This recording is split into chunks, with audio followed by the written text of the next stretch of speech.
He was the 46th governor of Pennsylvania, born right here in Philadelphia with deep ties to Pittsburgh. He was often described as a Boy Scout with a simple challenge to his staff to always do the right thing, no matter the consequences. But what if doing the right thing costs you your job? What if you taking a stand loses you votes? What if you're misunderstood? Some might argue that this is exactly what happened to today's guest.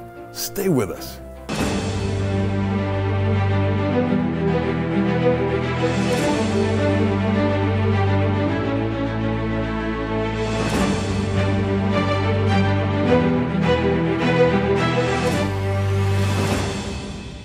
Everyone said that Tom Corbett looked the part of the good guy, right out of central casting, clean cut, careful with his words, someone you might see as an FBI or CIA director. He was an assistant DA, a U.S. attorney, and a two-term state attorney general, all before becoming governor of the Commonwealth of Pennsylvania.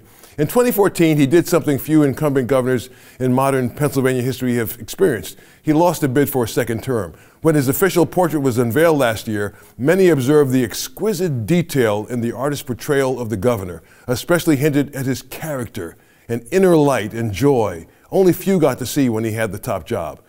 Governor Corbett, welcome to State of Independence. It's an honor to have you on the program today. Well, Joe, thank you for having me on, and you were really embarrassing. No need to embarrass. I remember when you were a candidate back in 2009, I know a bunch of us remarked how much like a governor you looked even before you were elected. You just looked like somebody out of central casting.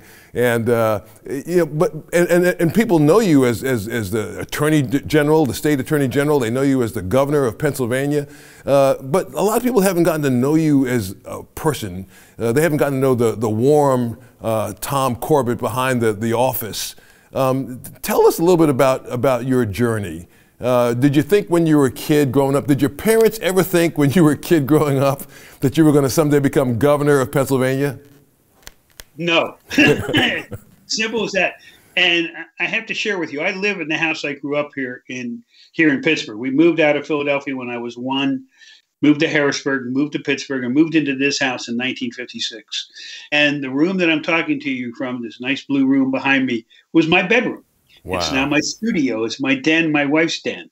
Her desk is right behind me.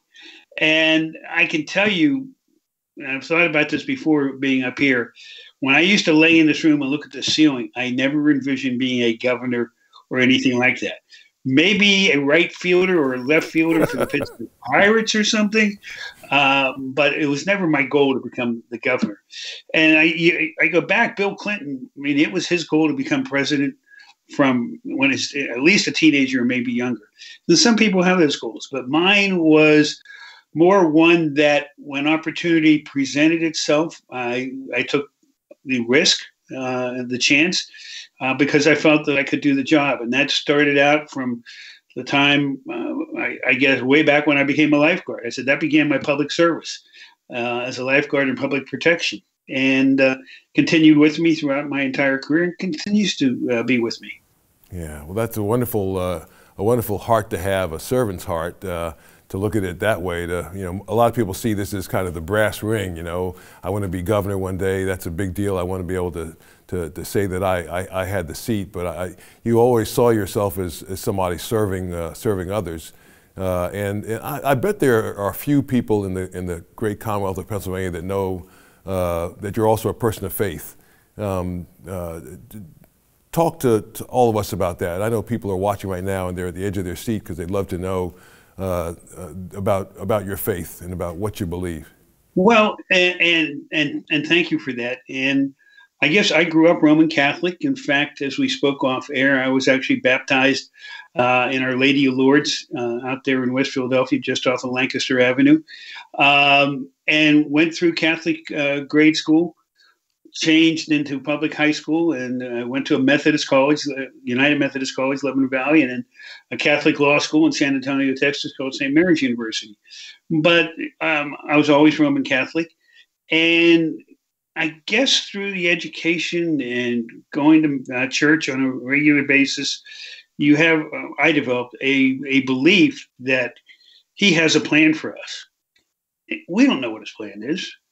And if you work hard and do the right thing, You may not get everything that you want, and some people want riches and so forth, but you'll have a good life. And that's really what this is about. It's about service, service to our Maker, but service to the people around us, and about being able to be comfortable with yourself. And I've always been able to be comfortable with myself. And probably the most difficult time was when we lost the election of 2014. And I felt more that I let people down than I was upset about not winning. But it comes back to believing that he has a plan. He presents us with opportunities. My mother used to say, every time the Lord closes a door, he opens a window. And I certainly believe that. I lost my mother when I was 17, and she died in her mid-50s. And that was certainly a door closing. But within 3 years, I met a young woman. She was a freshman. I was a sophomore. And we're coming up in December on our 49th wedding anniversary. That is, in thinking about it, and in talking with a young man that was here earlier today at our house, that was his plan. We met, that was his plan. I wasn't going to date her. I was dating her friend. And her friend got injured, minor injury, was an excuse for not to go out on a date. So, would you mind if I take Sue out? And I was liking Sue. And that was it. October the 5th, 1968. Wow. We've been together since. I love it. I love it. What you're saying is not too different from what Ronald Reagan said about God having a plan for us, for our lives. And it's wonderful when people see it, when they know that he's in control and that he has a plan for us, and seek to be obedient to his plan for their life. And you've been blessed. God has opened doors and closed doors, and you see how he's moved in your life, and he's blessed you with your wonderful wife to be your spouse for these 49 years, which is just a blessing for the two of you. Absolutely. Tell me what you learned from the defeat in 2014. I know that must have been hard. I've always admired that you have never been you've never been a braggart. You've never been somebody who's puffed up and proud. You've just been somebody who cares about serving people. I know that the loss must have been difficult, but it's amazing how God is able to use us even in defeat. How did he use your defeat for you? Well, as I said, the door closes, the window opens. And throughout my career, opportunities have presented themselves, and I've taken the initiative to see if I could do it. Well, now I have a different opportunity. Some people would say it's not an opportunity, but I now have a new course in life. So that was 6 years ago. I was in my mid-60s, but I had at that time 5 grandchildren and another one on the way. So it was now, okay, we're going to become a grandfather and do that. We help. I'm my wife's assistant. Right now, she is kindergarten grandma with 2 of them once a week. And I help her when she needs help. But it was basically took a mental year off. Thought about what we could do. We had purchased a home, a condominium down in Hilton Head. And if my daughter hadn't moved back to Philadelphia, my son moved back to Pittsburgh from Philadelphia, and my son moved back to Pittsburgh from California, we probably would have been down there by now. And that was what we thought we were doing because the grandchildren weren't going to be around. Once the grandchildren all show up here, we're staying here. Yeah. In fact, we're just finishing remodeling our house, which is a pre-Civil War. The room I'm in is part of a log cabin that was built in 1870, and we just did the kitchen, literally be finished on Friday. So you throw yourself into other things. But one of the other things I'm doing now is also teaching at Duquesne Law School, which I love the opportunity to teach. I teach a course on principles of prosecution, keyword principles. I teach a course on law, the legislature and executive branch, public policy, which I say is now we're going to tell you the rest of the story. And invite guests in, including, Sister Mary Scullen over in Philadelphia. She was my last in-person guest right before COVID hit back in 2019. So you look for opportunities. I continue to look for opportunities. I do a little consulting with everybody, but I'm happy. And I'm happy. And that's the most important thing. I'm happy with my family, happy with my wife, and happy with the people I work with and the opportunity to teach young people to become good, ethical lawyers. Yeah, that's a wonderful, wonderful thing to be able to be a grandfather to your grandchildren and to be able to teach other people, to help them learn from all your wonderful experiences. And you've had many and many wonderful experiences as a leader, and even in the years before you were a leader. That's wonderful. Some people seem to thrive in the limelight, like President Trump, and to some degree President Biden. I mean, they thrive in the limelight. And clearly, when you're the governor of a state, you are in the limelight. Did you feel like you thrived in the limelight? And what, in retrospect, was the hardest part of your job as governor? I was comfortable there. Having been an assistant district attorney for almost 4 years, I was in the courtroom daily. That's a stage. Well, politics, as you well know, is a stage. So I knew not to play the role, but to be the role. So I was very comfortable doing that. But I was not comfortable on behalf of my family with all the criticisms leveled at me. I can take it, but how it was affecting my family. And if you recall back, I had a primary battle in 2010 2004 for Attorney General. And that was back in the days so that people could respond to the Inquirer stories or anything and write in nasty things. And it drove my wife and my kids absolutely crazy. Not comfortable with that. And that's the unfair part that goes on, particularly with the change in technology and people being able to voice anything they want to and be anonymous about it. Probably the most difficult thing, but the one that you have to be able to do, is raising money. And we raised, on behalf of my 2 campaigns as Attorney General, 2 campaigns as governor, assisting the Republican Attorney Generals Association, the Republican Governors Association, raising money, a lot of money. And really, it is hard to ask for money. I know some people in my profession, they don't have trouble asking for it at all. And I was able to do it, and I had good friends. And one of my very good friends, and you and I both know him very well, a very good supporter of Republicans, and I would not have gotten either of those 2 jobs without his help. And that's Bob Asher from Montgomery County. Yeah. And he's a strong person of faith. And with a supporter like him, and here in Western Pennsylvania, you knew Elsie Hillman, and we lost her a couple of years ago. Yeah. I had somebody that could maybe go ask the question for me, but I still had to make the phone calls and see that. That is much harder than actually doing the job, as far as I was concerned. Let me go do the job. Yeah. And finally, I'll just say this.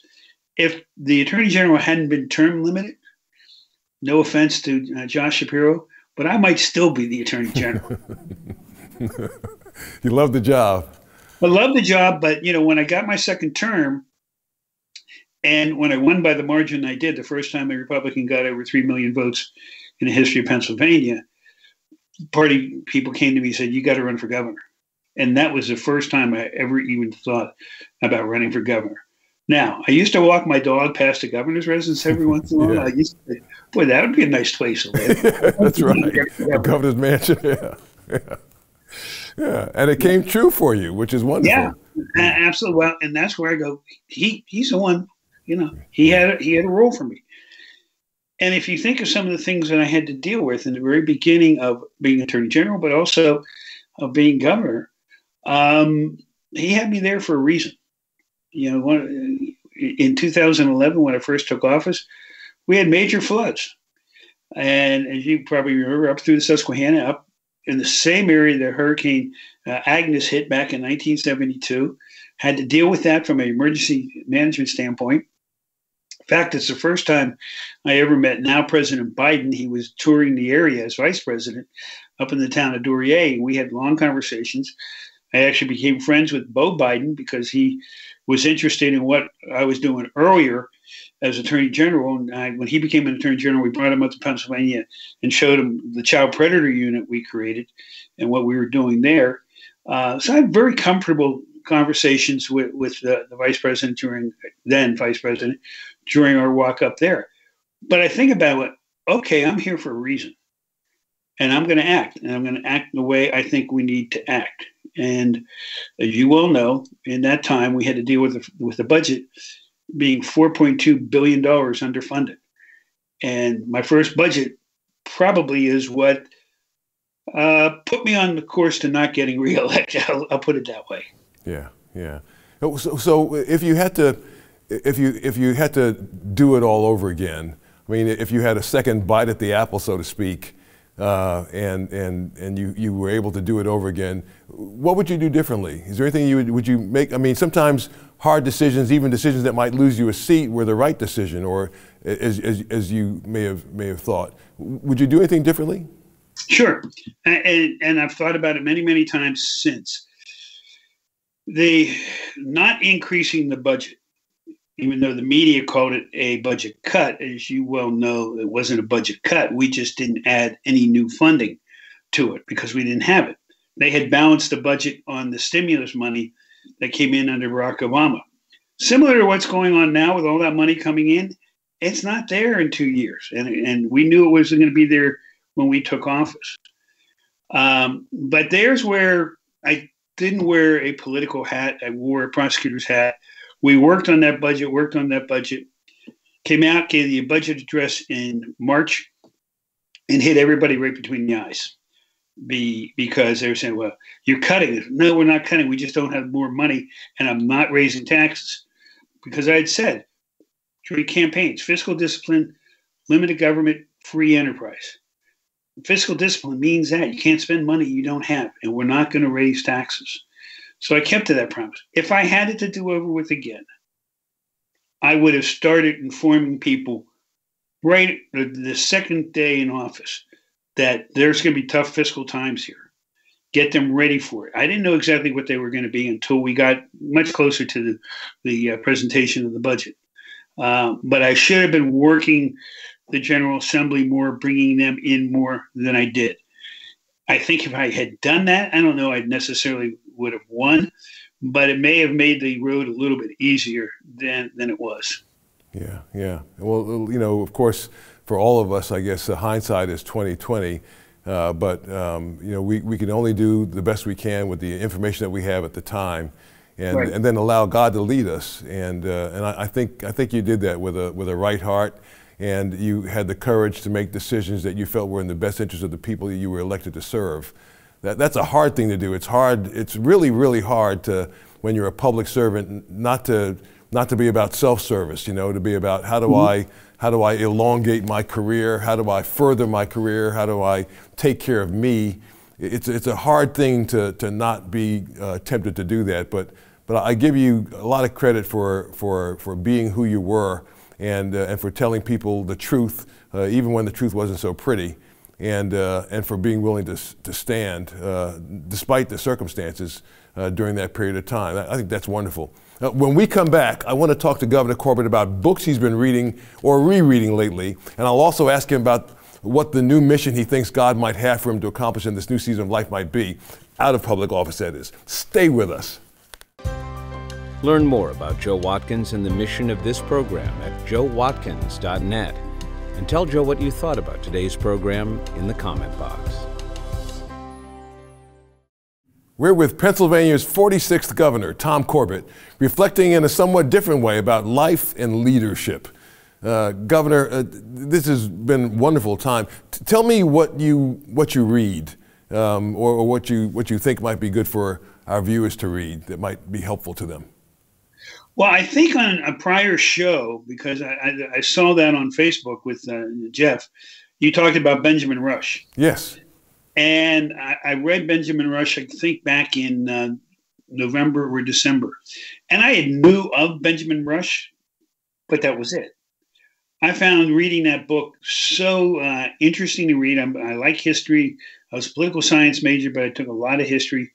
And I particularly like reading it with the idea that I can picture everywhere they're talking about, because it was set in Philadelphia, very small part of Philadelphia, probably from where City Hall is now to the river, and the different houses, but the different roles he played as a founding father that a lot of people don't know. I have a series of presidential biographies that have been given to me. I haven't read them all that I have, but the one that I read about 2 years ago, maybe 3 years ago, and I was rereading it for now, was Decision Points with President Bush, 43. If you've ever met the president, he's a very funny person. He's not the portrayal in the media is totally unfair, and I say the national media. He's a very warm individual. I've seen some interviews of him lately. That's starting to come through because they're seeing him. You don't have to be on guard, and I think that's part of the one thing, you have to be on guard. But I remember we were at the State Chamber of Commerce dinner a few years ago. He's out of office, and he was sitting at my table. We just sat there and had a great conversation. You know, he's one of these guys. Hey, bud. You know, and he loved the fact I had gone to law school at St. Mary's University in San Antonio, Texas. So he said, "You're Texan." I said, "Well, you know, we actually served in the Air National Guard at the same time. I was enlisted man. You were a pilot. We weren't in the same unit, but that's when I was down there. I was in the Air Guard." And we just had a great conversation, very easy. And what you see is what you get. And I think that's with me, the same thing. What you see is what you get. I'm not going to put on airs. I don't think he puts on airs. He comes from a different economic strata than I come from, but that's about it. He puts his boots on, he goes to work. Yeah. And I really like that about it. And when you read the decision points that he had to make, I was most recently reading his decision, of who he was going to appoint as Chief Justice of the Supreme Court, death of Rehnquist, and how he went about that process, and how he reads about that, and how he prepares his day by reading his devotional. I thought, this is what the general public doesn't know. But his most important decision point was deciding to give up alcohol. Now, I want to tell you, I haven't given up alcohol. I like a beer one. But I mean, he had to give it up because he couldn't control it. And how that changed his life, and how he met his wife. I met my wife. I mean, if I didn't have my wife, I'm not sure I would have gotten where I got. I mean, she helped me become a better individual, but particularly a better student, and get through college and law school, and helps me here. She helped write speeches for me. Wow. When I was governor. So those are two. Now, I also like the mystery books that are out there, the spy mystery books. I'll read those. And I just finished one that's a little bit different. It doesn't deal with Pennsylvania. It's David McCullough, who you probably know well. Oh, yeah. And he's written a number of books. And one of them, the most recent one, is called Pioneers. And it is the opening of the Northwest Territory, which started at the Ohio line, and the founding basically of Ohio by people from Massachusetts buying land out there and opening it up to its development back in the mid 70s, well, after we won the Revolution. And just interesting to see the characters. They founded the town of Marietta, about a 2.5 hour ride from here in Pittsburgh. We're going to go down there just because I want to see it. I've never been to Marietta, but they made it a colonial town, a Northeast colonial town, New England colonial town. And I just want to go see it. But the character development and the description of coming through Pennsylvania and staying at Hummelstown or Harrisburg, or going up over the mountains, and it's not a barn burner where you have to keep reading. You can set it down, but it was very educational and entertaining at the same time. Oh, that's wonderful. That's so wonderful. Well, thank you, Governor Corbett, for the privilege of knowing your thoughts about what it takes to be a good leader. And thank you as well for challenging a new generation of leaders to do the right thing, even when the cost is high. Well, I appreciate, thank you for having me on. I think being a good leader is doing the right thing and keeping your word. Amen. Amen. When we come back, closing thoughts of my friend and producer, Jeff Coleman. Learn more about Joe Watkins and the mission of this program at joewatkins.net. And tell Joe what you thought about today's program in the comment box. And now we're going to talk to our great producer, Jeff Coleman. Well, that was a great conversation for a number of reasons. First, I don't think anybody has ever really heard Tom Corbett in a public setting reflect that way. And as he said, time and space and not being responsible to sign budgets and be in a public debate allows you to maybe speak more candidly. But I do think the other thing that this revealed is that it reminds us that political leaders are not their yard signs, their TV commercials. They're not the sum total of whether they made a good speech or not. They're people, they're grandparents, they remodel homes, they fix up kitchens, they make decisions about where to live based on their grandkids. Yeah, well, he talked about in his next phase of life, I mean, the importance of being able to be a grandpa to his grandkids. Yeah. And that's wonderful. I mean, that's what it's all about in this life is doing for others and loving the people around you. Yes. How can you say you love God if you don't love the people around you? Right. And if you're gifted to have grandchildren, how can you not love them? Yeah. You know, I've got grandchildren. I love them. They are wonderful. I can tell you do. Yeah, they're wonderful. They're wonderful. We're going to have them on the show sometime. Oh, I'd love that. As for the rest of the story. I would love that. But I was just very thankful that we were able to get another side, and one of the goals of this program is really to help people not see the political leaders or public leaders or actors or stars as one-dimensional, the role they play, but the people who they are. And those people have the same pressures and require the same ballast. And what you find out is that many of these leaders are anchored by their faith. I love what he said when he said that, you know, God has a plan. God has a plan for me. That's the same thing that Ronald Reagan said. Yeah. I mean, it wasn't ever made public, but Ronald Reagan said, you know, God has a plan for my life. And here it is, Tom Corbett saying, you know what, God had a plan for my life. He's had a plan for my life the whole time. And I'm just trying to be faithful to it. So doesn't that give encouragement to people who are watching today, who say, my life is over, you know, I don't have grandchildren, my career is finished, I'm just sitting and waiting, and the idea that, no, you still have a mission, just look in front of you. Yeah, absolutely. As long as God has gifted you with life, you have work to do. Yeah. It's something for you to do. That's just wonderful. It was a good show. It was a really good show, encouraging for me. I enjoyed talking with him. Yeah, what a blessing. Well, I hope that today's conversation with former Governor Tom Corbett encouraged you to look beyond the big titles and temporary assignments God occasionally gives us. Most of the important work we do will never be seen or known by anyone. The way we live outside of the spotlight says a lot more about our good performances in front of a watching and cheering audience. I hope that today's program frees you up to love the Lord with all of your heart, soul, mind, and strength, and your neighbor as yourself. That's what this program is all about. If you have a minute, drop me a line in the comment box at joewatkins.org. It means a lot to me and our guests to know when a conversation is especially helpful to you. From America's first capital, Philadelphia, I'm Joe Watkins. Thanks so much for watching. Great to talk to the governor. Yeah, I guess the regrets you always have are you wish people would have known. But on the other hand, you don't need to change the plan. That's exactly right. Joe Watkins' State of Independence is a production of Lighthouse TV, positively different. Made possible in part because of the support of viewers like you.